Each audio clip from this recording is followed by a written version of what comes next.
with Krishna in the role of a friend, we have the illusion of being equal to him.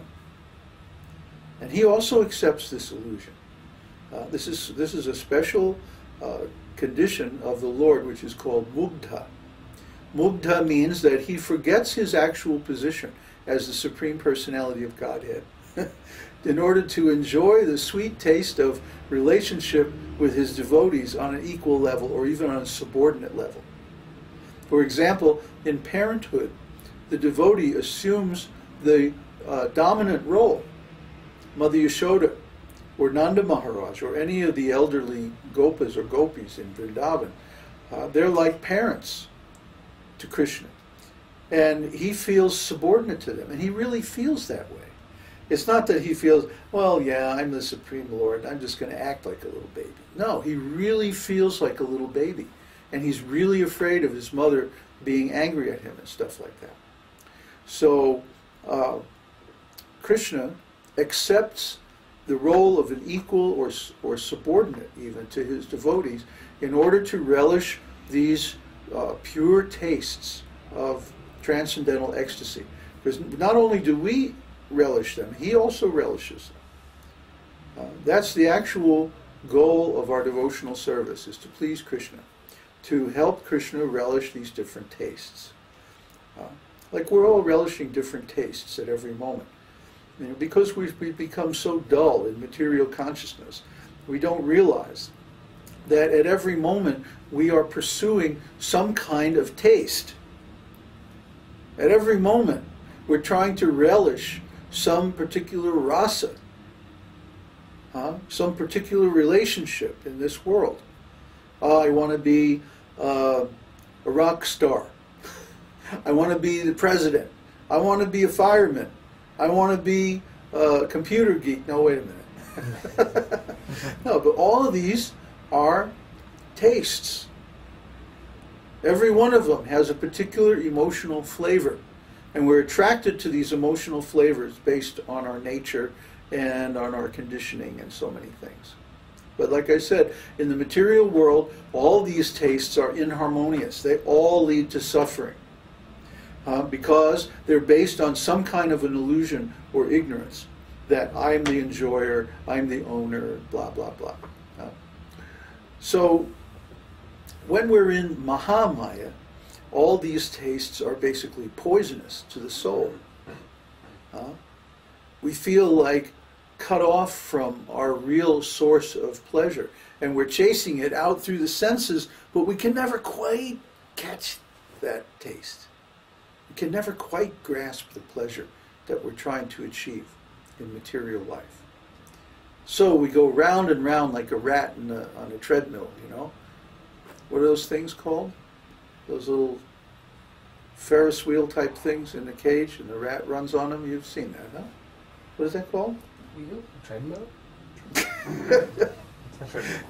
Anyway, that kind of a thing is the way everybody in the material world is doing. They're running, but they're not really getting anywhere. They're not achieving their goal. But we can achieve our goal in Krishna consciousness. Because Krishna is there, Krishna is real. And our relationship with him is also real in the sense of Bhagavad Gita 2:16 that says things that really exist are eternal and things that are temporary don't have real existence. The Buddhists call this madhyamaka, the middle path. They say that everything that exists in this material world is empty. What does that mean? It means it doesn't have real existence. It's empty of reality. It doesn't have absolute reality. Its reality is only relative. So when we see these things in the material world and we try to enjoy them, we try to establish some rasa with them, we're always frustrated because none of these things are fully real. Which wouldn't be a problem if we were the same way, but actually we are fully real because we are a transcendental living entity, a pure spirit soul, pure consciousness. So when we, as pure consciousness, an eternal spiritual being, try to relate to something that's temporary and that's only relatively real, then we don't get the taste that we want, because what we really want is to be in relation with a being like us, fully real. You see? But because our consciousness is separate and individual, we cannot directly contact other consciousnesses in the material world. We can only contact Krishna, because Krishna is within us. He's our source. And if we follow our consciousness back to its source, back to its root, we'll find Krishna is there. See? So we can contact Krishna directly through our consciousness, but we can't contact other living entities directly through our consciousness, only through Krishna, only through Krishna's consciousness. We can have nice relationships with other devotees as long as we're all Krishna conscious. See?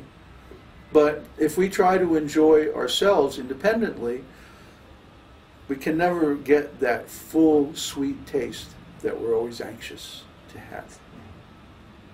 See? So only through Krishna consciousness is it possible to actually enjoy. So what do we enjoy? Well, okay, we enjoy these 5 sthāyi-bhāvas. And then there are 7 more tastes called vyabhicārī-bhāvas.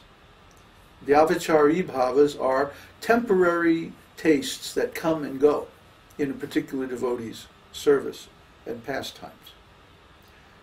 They're tastes like laughter, chivalry, disgust, and so on. There's 7 of them.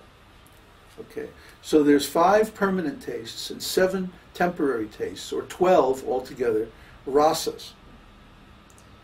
5 of them are sthāyi-bhāvas, or permanent flavors of devotional service. And the other 7 are temporary. They come and go, like waves on the ocean.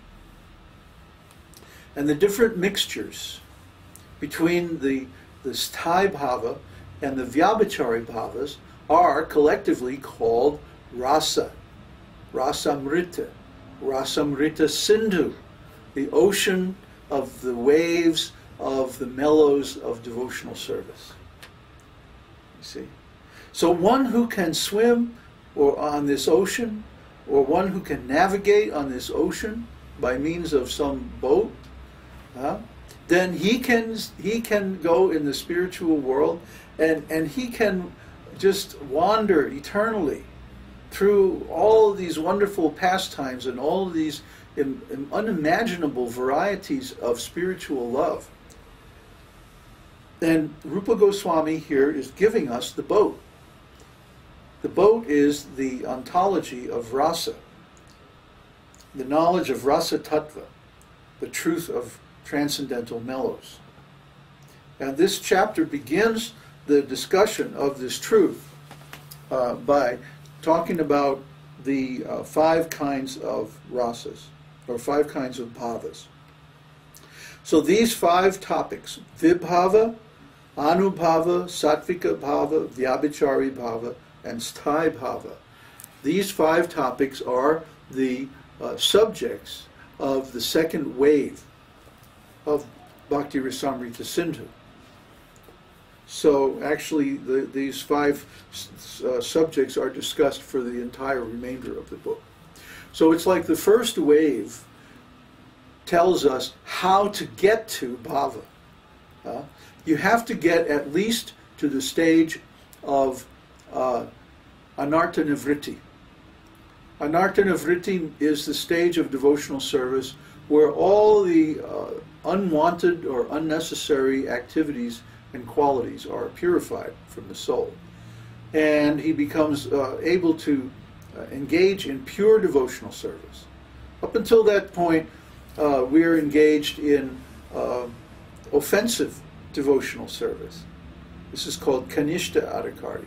Kanishta adhikari, ka means with, and nishta means false. So devotional service that contains some fault, or some error, or some mistake, that's called kanishta. So the Kanishta Adhikari, Adhikari means one who is enabled or one who is authorized to perform devotional service. So the Kanishta Adhikari has some faults. And the Kanishta, he has some offenses. So the problem with the Kanishta Adhikari is that he does not have full knowledge of devotional service. He has not studied the Shastra. He has not mastered the philosophy. He has not understood the practice of devotional service properly. But when he gets to the point where he does understand it, then very quickly he comes to the Madhyama Adhikari. Madhyama means the middle. So the middle stage, in the middle stage, one understands what the actual process of devotional service is, and he very quickly attains the state of removal of all unwanted qualities, anartha nivritti. And after anartha nivritti,